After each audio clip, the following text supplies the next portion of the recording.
All right, good morning. It's Jordan from Haven Builders. We are at a project we're starting today in the Phoenix East Valley, starting our demo today. You can probably hear a little bit of that in the background. It's always kind of a exciting day because we're gonna see what's behind the layers, but it's also kind of a sad day at the same time. There's some things that we have to take out that are original to this 1920 house. Maple floors and some of the original components of the house. We're excited to see how things are looking, and so far things are looking really good, but let's go check out, see how things are looking.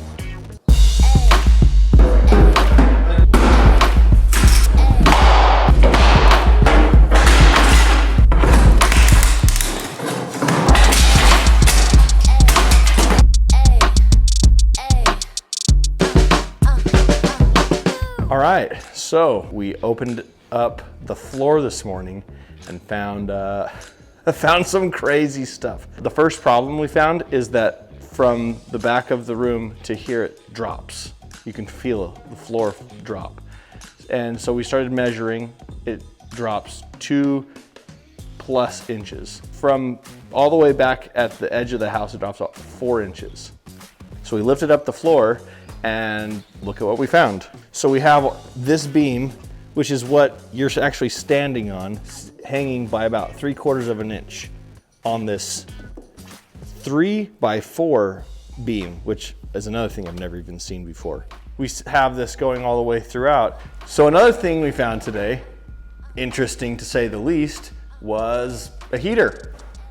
We don't know why, but somebody decided to cut the floor joist here and drop the heater under the house, presumably because they thought that would be the best place to heat it. So at some point, this beam that is cut here ran all the way across and held up this entire wall. And so this entire wall here is hung with 3 nails. If these 3 nails go, this wall drops, which we don't want to rely on 3 nails to hold up a section of the house. So we got to come in and fix that. We're gonna dig 3 piers under this house. 1, 2, 3.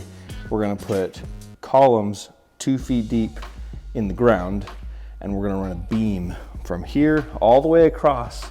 We're gonna jack up both sides of the floor joists, and then we're gonna attach everything to that beam, which is anchored at the concrete. That way, we don't have to deal with this problem, and our house will stay secure.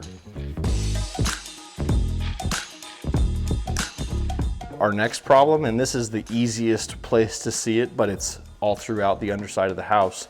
To stabilize or shore up the house at some point, somebody went through and added blocks underneath. But these are cinder blocks. They're on their side. There's no structural strength to something like this. I would never trust a house. I would never trust a house to hold this stuff up. I don't know who decided that was a good idea. We'll get more concrete piers, and we run a wood post that will attach to this with a hanger on the bottom, and this will be solid for good. Crazy stuff today.